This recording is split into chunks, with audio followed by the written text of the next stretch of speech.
The Purdue-Fort Wayne men's volleyball team took a 9-hour bus ride down to the Appalachian Mountains in Charlotte, North Carolina, where they recorded two 3-set sweeps versus Lisa McRae College and Queen's University of Charlotte. This week, we welcome two top 15 teams to Arnie Ball Court in Cal State Northridge and UC Santa Barbara. All that and more with a visit from setter Michael Keegan on Volleydons Weekly.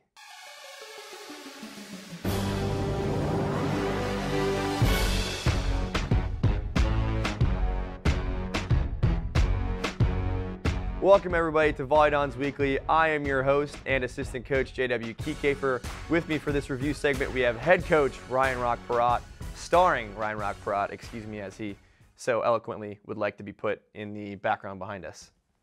I notice it's still not there, Cameron. Well, Rock, how was the start to the season so far? 4-0, huh? 4-0 start to the year. I have a question for you because you're the history person. Yes, I am the history person. How many mountain ranges are there in the United States of America?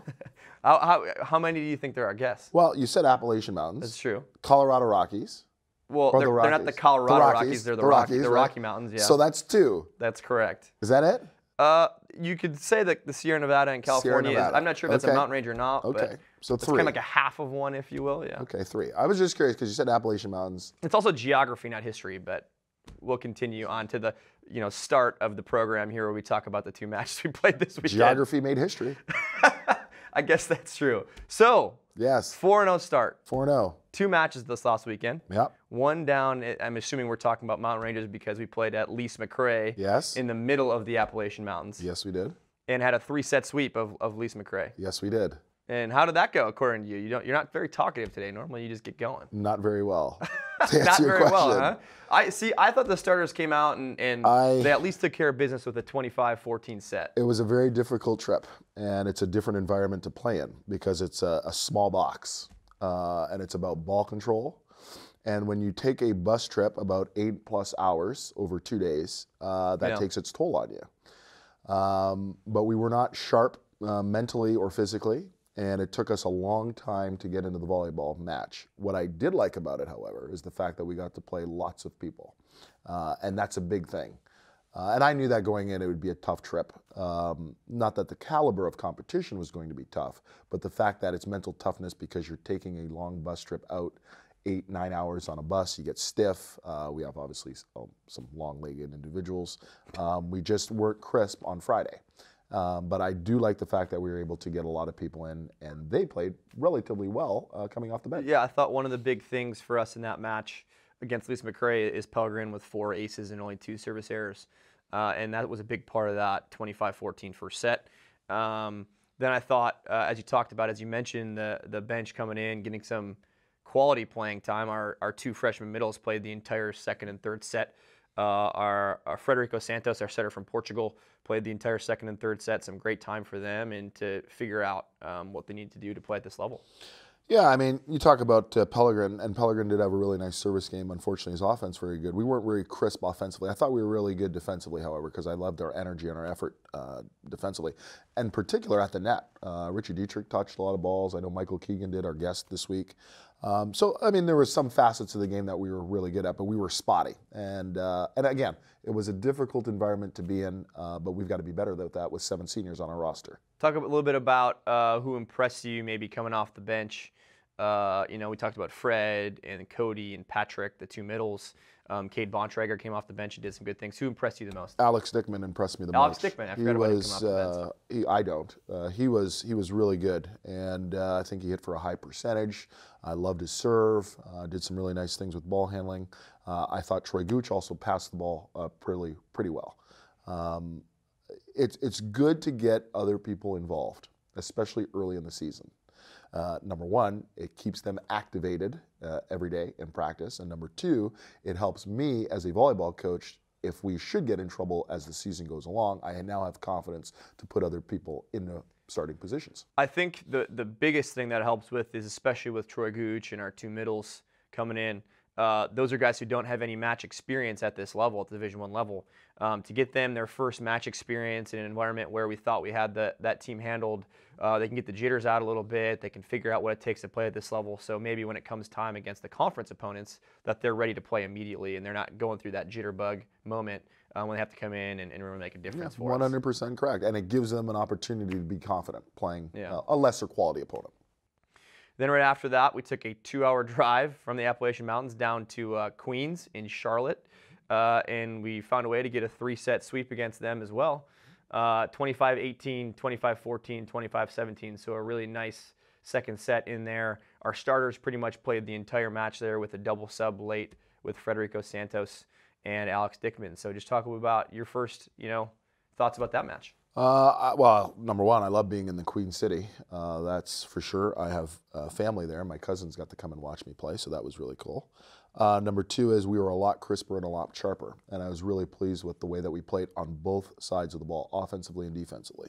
I thought our serve was good. I thought our block was really good, and the way that we played backcourt defense and scrambled in transition was really tremendous, and we had been working on that leading up to that weekend. So I was really impressed with both sides of the ball and how we played. Yeah, one of the things I thought that was impressive for our team and in general was how Michael Keegan could spread the ball around, and our distribution was really good. Everybody had between 16 and 18 attacks, and the team hit 395, so it's a really high hitting percentage, and I was really impressed by Michael Keegan's ability to spread the ball around. Yeah, and Michael has done a nice job, as you'll talk to him in the second segment, about his setting distribution, because one of the things that has been the lead up to this season is how great Pellegrin Vargas is.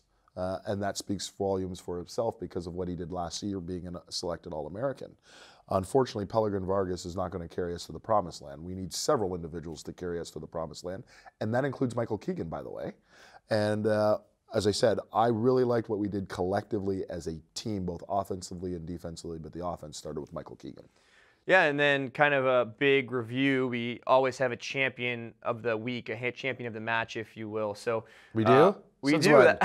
At the home matches, there's always a champion of the week. You don't hear about it because Mike Moss introduces them on the radio. I'm too busy. I'm sorry. But too champions busy of the week celebrating here with the chancellor. for this week, we have setter Frederico Santos off Lisa McRae with a second and third set performance. And then against Queens University, Richie Diedrich came in and had a great night. 8 blocks, ties a career high, and 6 kills. I think he hit somewhere north of 800, so pretty nice night for him against Queens. Talk about those two individuals and their performance. Well, it was nice for Fred. Fred has done a nice job. He's come off the bench in this modified 6-2 that I run late in sets, and has done a really nice job, improved with his serving because now he's got the topspin, blocked a couple good balls as well, by the way, and runs that really good offense that we talked about Michael. And Richie, who was just named the MIVA Defensive Player of the Week earlier today, as we tape this show, had a really, really good weekend, especially at the net with blocking. And it's something that he's been working on really hard at in practice, and it's nice to see him be rewarded for that skill because it's by far the toughest skill in volleyball. 3 so far through 2 weeks of play, 3 MIVA Players of the Week. And I can't, that's got to be a program record, the first 2 weeks having one on each side. We got to give the defensive coach a raise here. Come on, Rock. It doesn't surprise me. Yes, we do, by the way. Yes, we do. It doesn't surprise me of the accolades that we had, given the fact that we have the core of our group all back from last year. With 7 seniors, all the starters are back. The question is, can we maintain it? Can we sustain it as we get into conference play? That's the big question the head coach always asks. What do you think is, we talked about a little bit in terms of the match reviews and stuff like that. What do you think are some things that we need to continue to work on moving forward, looking back at those 2 matches? Maybe some opponents that were a little bit lesser than us, but some things we need to get better at. Well, I'd like to see us dictate play better from start to finish, and I don't care if you're on the road or at home. That's number one. I really like the fact that our serving is getting better, and our serving is getting better not just in regards to authority from behind the baseline, but with location. Richie Diedrich did a great job of it over the weekend. So does Michael Keegan because he jumps in that short serve. Pellegrin Vargas as well, by mixing up the serve and not just hitting the ball 100 miles per hour in the center of the court. So I do like that aspect.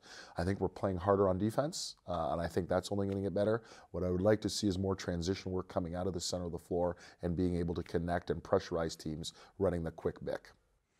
Yeah, I think that's been a big key for our team so far this season is getting the middles involved. We talk about that with the distribution with Michael Keegan, his ability to get everybody the volleyball for a certain number of attempts.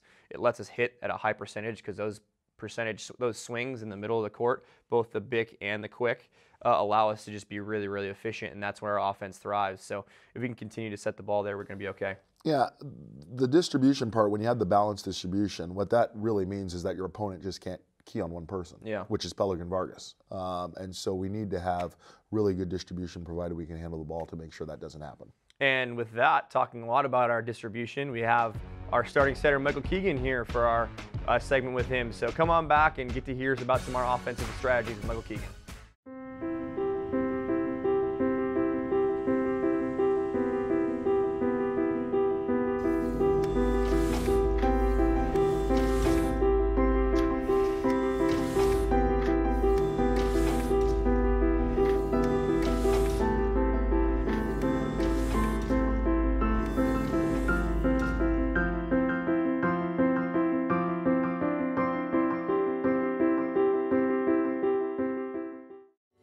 This close. We're this close. We are this close. Of wanting to making history.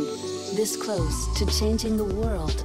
We're this close. This close. This close to making sure no child suffers a crippling disease ever again. This close. We are this close to ending polio. Ending polio. All we need is you. This close. If we don't act now, we may lose this chance forever. Help Rotary make history at endpolionow.org. Welcome back, everybody, to Volleydons Weekly. With me now, we have senior setter Michael Keegan. Michael, how you doing? Doing pretty good, J-Dub. How about you? It's been a long trip last week. We didn't get to sleep in at all. We practiced at 7 a.m. We did video at 7 a.m. yesterday. Took a team picture today at 7 a.m. Yeah, so I'm still trying to recover. I can no rest for the weary. Yeah, none at all. How's the body holding up? You doing okay? Yeah, I mean, as good as it can be. Everyone has their problems, and I got to deal with mine. So it's just the way it goes. There we go. Right. How do you think the year's been going so far with the 3-set sweeps and everything so far? Well, I mean, we haven't dropped a set yet to begin this year, which is a huge turnaround from my first 2 years here. So we started 4-0 so far this season, not dropping a set. We did the same thing last season, so I'm hoping to have a similar result and hopefully start this year 9 or 10-0 instead of just 8. Yeah, and we started the year off pretty quickly against NJIT in Princeton. Talk a little bit about those matches, but more importantly, talk about how it feels to beat your little brother for the second year in a row. Oh, I love beating my little brother. We've been super competitive since we were kids. For all those who don't know, Michael Keegan's little brother is a libero/setter at Princeton, so we were able to play them on Saturday. So continue. Sorry about that. Yeah, so he plays for Princeton, that school for dumb people, and so it's always nice to beat him. When we were little, we used to play sports in the driveway, play basketball in the backyard, and loser always ended up crying. Most of the time it was him because I'm a little bit bigger, but. Yeah, it still feels nice, man. There's nothing like beating one of your siblings. So, and even more than that, I'm happy that we got to start 2-0. They were two, I thought, very good volleyball teams, and I thought we played very well and, came out and did what we need to do. And in that Princeton match, we were kind of on the ropes for most of that match. I feel like they were leading in all 3 sets, kind of getting late, and we ended up fighting through. We weren't playing our best volleyball, but we fought through and won it anyway. So I was super. That's kind of a big turnaround, I think, from where we were last year. We didn't win those matches last year. If we didn't start strong, it was kind of game over from the beginning. So I was happy to see that, and I think it bodes well for the rest of the season. Always a sign of a good volleyball team, I think, if you can grind through some sets. And, I think what was impressive about that is we won some sets easily. We were able to grind through those tough ones, and that's a marker of a good volleyball team is finding ways to win and getting out in 3 sets, not making it go 4 or 5, but getting out in 3 right away. Yeah. After those weeks, over those matches against NJIT and Princeton, we had a couple accolades. Oh, yeah. Right? Especially you, the MIVA Offensive Player of the Week. I know that was a big one. Yeah, that because was you got a couple Defensive Players of the Week last year, but we had talked about it. No Offensive Player of the Week. So your first Offensive Player of the Week, and talk a little bit about how awesome that was for you.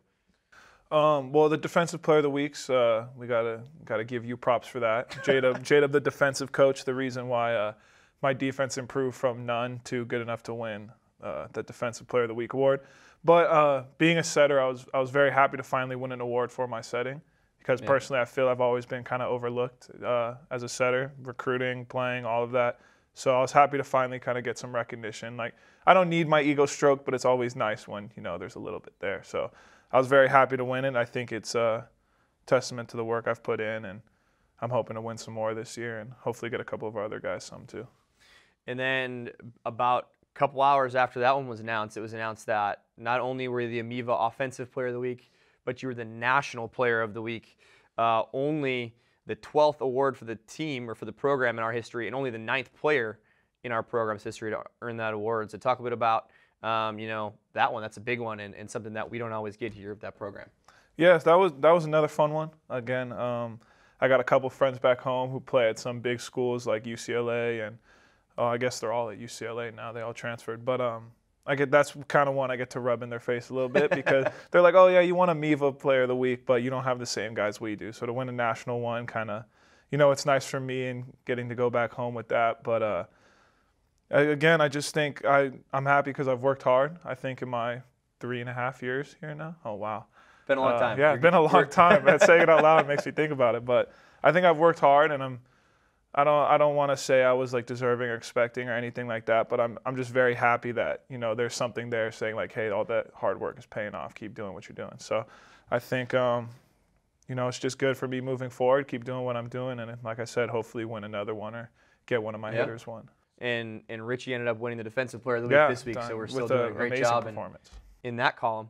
As a setter, to get those awards, it takes a team effort, and we talked a little bit in the last segment with Rock about the distribution we had against Queens, and also the hitting percentage as a team, hitting 400. Obviously, that's a big testament to you for setting them up and getting the distribution right, but also the hitting percentage was really, really good. So talk about maybe how we were able to do those things against Queens. Yeah, so against Queens, our game plan for every team is, start running the middle, make them jumpy so that our pin blockers get better looks, and like Rock said earlier in the segment. Like getting middles jumpy, what do you exactly mean by that? So, as a blocker, a middle blocker stands in the middle of the court, and his job is to read me and try to see where I'm going to set the ball. And so if I do my job correctly, he jumps to try to block our middle attacker, and then I don't set him, and our pins have a one-on-one swing where there's only one blocker in front of them instead of 4 hands. Or 2 hands instead of 4. And we always talk about in our gym, one-on-one means you're going to score probably 90% of the time. Yeah, one-on-one, if you don't score, that's when the coaches get mad. So that's true. That's a true so statement. if it's a one-on-one, I've done my job, and then it's up to the hitter. So I think the distribution was nice. I think I kind of ran our game plan, and it worked perfectly there. And then the hitting percentage, I have to give all props to my guys because I'm not the one putting the ball away. That's their job. So they did a great job. And being here is not just about the volleyball portion of it, but about school as well. You said 3.5 years. You're about to get your degree in business finance here at Purdue Fort Wayne. Talk a bit about why you switched from engineering to business and why you're here at Purdue Fort Wayne. One of the reasons why I chose this school wasn't just for the volleyball, of course. The degree, I had a couple schools I could have played at, but they weren't quite as good academically as this school was. So I thought for a lot less money than going to school in California and getting a better degree, it was the obvious decision. And I came in as a mechanical engineer, but after going through, I think 3 semesters is when I switched. Yeah. I just realized I did it because I was told in high school it was something I'd be good at, not because it was something I really enjoyed. So I kind of got here, and it took me a little while, but I figured it out for myself. And then I had always been good at math, and I decided when I wanted to switch to business, but I wanted somewhere where I could still kind of have an edge in what I'd learned before. So I decided in finance I can keep some of the math background and still learn all of the business topics and business principles that I need to. So that's what I switched to, and I've been enjoying it ever since. I have a good time in my classes now. I don't mind going to school the way I used to. So I think it was a good switch for me, and hopefully I can graduate on time now, which would be this semester and then one more. One more semester. Then it's off to the real world. Yeah, and not just obviously all these kids here at going to school and playing volleyball aren't just athletes, but they're really good students, and Michael Keegan is not an exception to that. Really, really good students. So coming up next, we're going to have Coach Rock return, and we'll talk about our upcoming matches against Cal State Northridge and UCSB. 96 elephants a day are being killed. Just for their ivory. At that rate, these amazing creatures could be extinct in our lifetimes. Ivory trade damages livelihoods. It fuels corruption. and has financed criminal gangs and civil wars in Africa. All for trinkets and carvings that can be made of other things. So please tell everyone you know to be ivory free. Spread the word about being ivory-free. Because when the buying stops, the killing can too. You choose your doctors based on their experience and credentials. But what about nurses? Nurses providing specialized care can be nationally certified too. They're nurses who meet and exceed nationally recognized standards of proficiency and professionalism, with ongoing assessment and continuing education to maintain their specialized knowledge. Certified nurses and advanced practice nurses, they're everywhere, in just about every area of specialized care. Sponsored by NCC and other certifying organizations. Visit certifiednurses.org. Welcome back, everybody, to Volleydons Weekly. With me now, we have head coach Ryan Rock-Perot after our segment with setter Michael Keegan. Talk a little bit about what he's meant to this program over the last 4 years, having been our starting setter for 4 years now, and maybe his growth a little bit before we get into previewing these matches. Michael's come a long way. He relatively inexperienced when it comes to the game of volleyball because he only played a few years at club before coming here. Obviously playing the position as setter and then reworking an offense that was foreign to him with speed and tempo. And he's come a long way in regards to being a competitor on the volleyball court in the way that he plays the game. He continues to maturate, and it's fun for me to watch because he and I have a very intriguing relationship. And I think that he has been pushed to the point now where he completely understands what it takes to be the next superstar, if you will, for our program and in our league. And I heard him say something, it's very interesting. I think he's right. I think he is overlooked. I think his skills are overlooked. But if he continues to have the success that we are having as a team, he won't be overlooked this season. Yeah, and I don't know how overlooked he is now. He was a second-team All-MIVA selection last year, so I do agree with him. He may have been overlooked in club when we were recruiting him, but I don't think that's very true anymore at this point in his career. But awesome weekend for us to showcase our ability. We host Cal State Northridge on Friday at 7 p.m. on Arnie Ball Court, and then UC Santa Barbara on Saturday at 7 p.m. on Arnie Ball Court here at home. 2 top 15 matchups and teams that we've struggled against historically. Against Northridge, we're only 2-10, and against UCSB, we're only 3-18 as a program. So 2 really tough teams for us, but we're excited. We're ranked number 13th this week, and we're excited to get a chance at them. It's really surprising to hear that number against Northridge. But they're a really good volleyball team. And Santa Barbara, I think, is ranked number 10. This weekend... It's flipped. It's flipped now? I believe Santa Barbara is now 12th, and CSUN is now 10th. Well, and CSUN should be. They smoked UCLA, who was the number 2 team in the country, at home 3-0 in their home opener. So the only match I care about is CSUN. And I say that because if you take a look at the breadth of the entire weekend, it's the most defining moment of the year, by far. And people, of course, want to argue that with me. Of course, they're always wrong. And it is because of 2 factors. Number one, it has to do with what we've long worked for, and that is an opportunity to break into the top 10. Number 2 is the fact that we've put in all this hard work for our seniors, 4 years, majority 4 years, some 5 years, to really prove to the nation that we belong. Because a lot of people don't. Even though we had a great year last year, a lot of people, and I think I said this earlier to our team, we have a lot of people's attention, but we don't have their respect. And this weekend, being able to play those teams here at home, and maybe that's part of the reason why we have that 2-10 record against Northridge, because we usually play Northridge and Santa Barbara out in California. Yeah. I think being here at home and having the home court advantage, where we're going to be the showpiece event for the weekend, is going to be huge. It's very different for us getting to play these teams here at home. Normally we have to play them on the road in California because they didn't travel out here to the Midwest.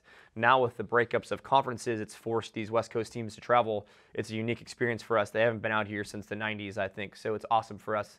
That CSUN team has a Bulgarian and 2 Polish guys on the pin, some really, really nice volleyball players and athletes on the outside in opposite position, and it leads to a little bit slower of an offense. So interesting matchup with our quick offense to their slow offense.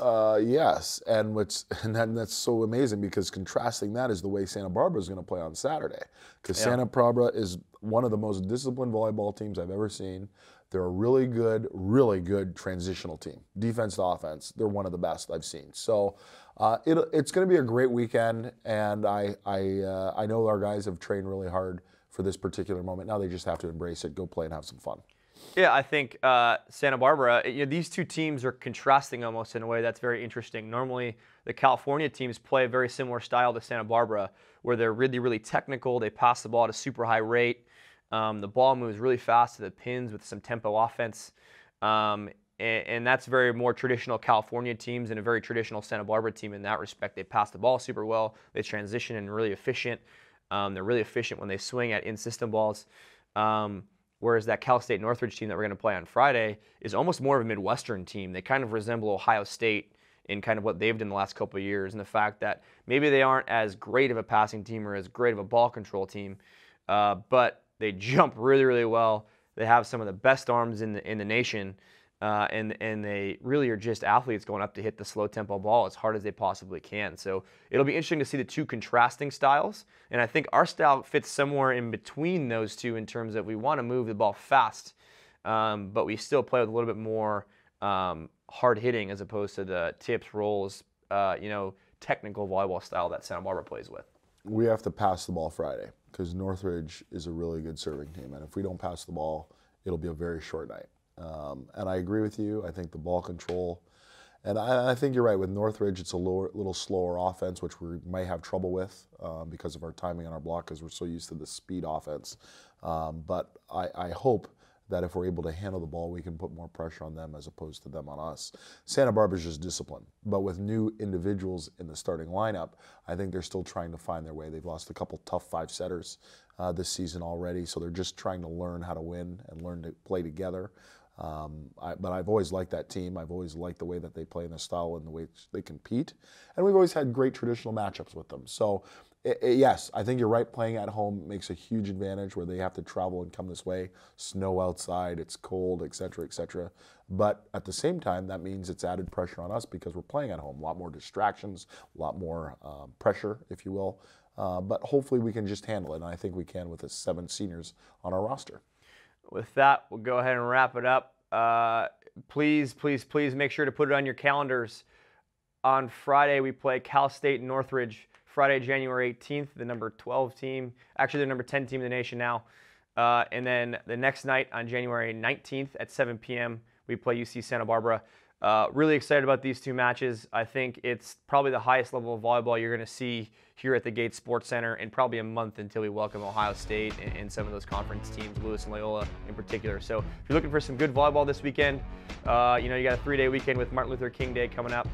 Please stop by the Gates Sports Center in Arnie Ball Court. So for setter Michael Keegan, for head coach Ryan Rockparat, thank you so much for tuning in to Volleydons Weekly, and we'll see you next week.